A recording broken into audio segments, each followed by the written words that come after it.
Mike. Hey, congratulations for Merry Little Batman. Hey, how you doing? Thank you I'm so doing much. great. This is a terrific film. I love these films, especially during the holidays. But tell tell us how this came about for you. How did this landed on your lap? So I was brought on to Warner Brothers on an overall deal, and so I was working on a couple different projects at the same time, and a lot of them were Christmas themed.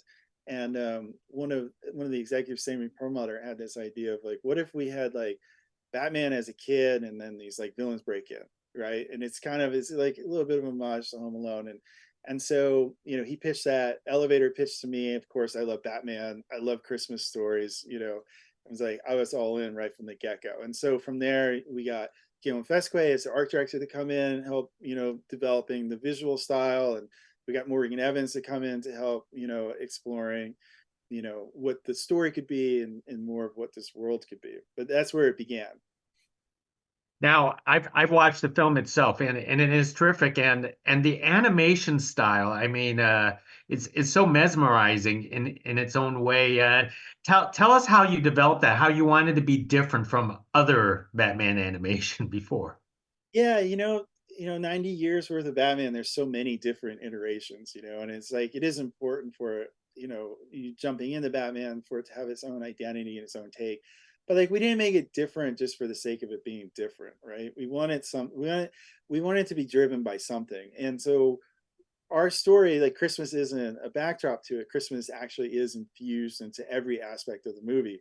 So we wanted Christmas to kind of drive the visual style and the visual language as well, which is why we arrived at something that felt kind of illustrative and felt a little bit like a picture book, a Christmas picture book you might look at, Christmas Eve or something.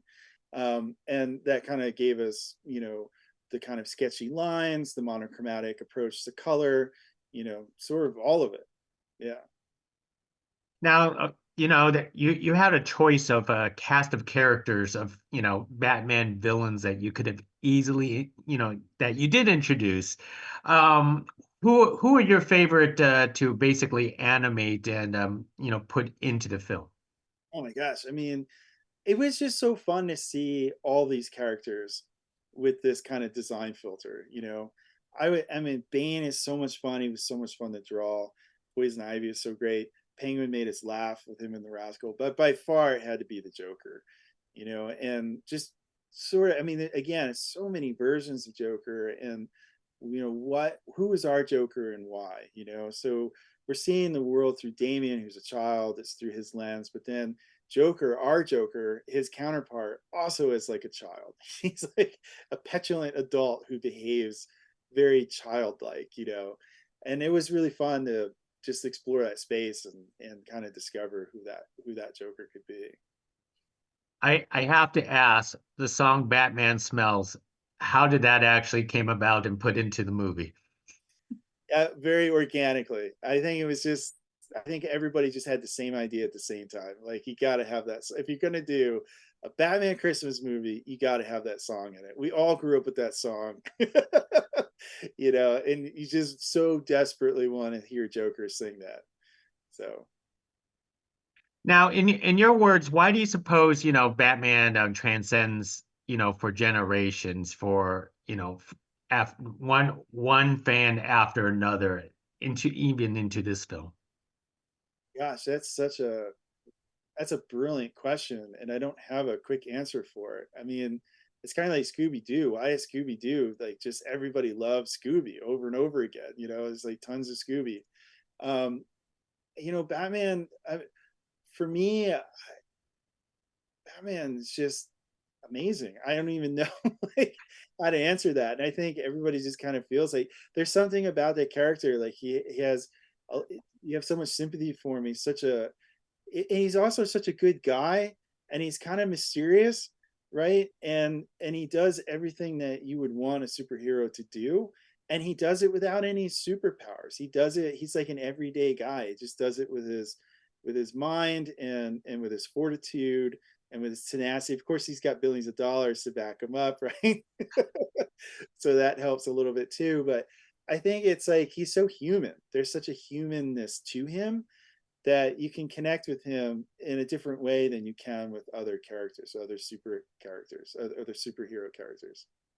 So after this film, did you leave any room on the table for a possible sequel?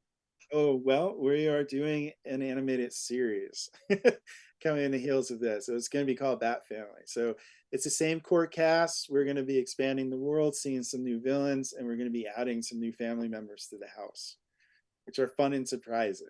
So it's fun. We're very excited. And any chance of a Catwoman? I don't know if I can say. I don't know. But let me just say we do have a Catwoman design. Whether we'll see her or not, I don't know. But we have a really cool design for her. So I hope so. I hope we can. I hope we can see her. I hope we can see all the villains. I hope because it's just fun to see these villains with these designs.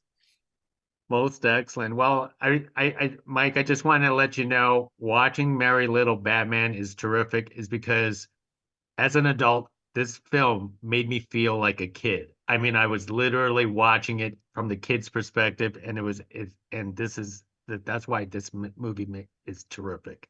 Oh my gosh, thank you so much for saying that. Thank you. Thank you very much. Really appreciate it. Can't wait for your series. Me neither.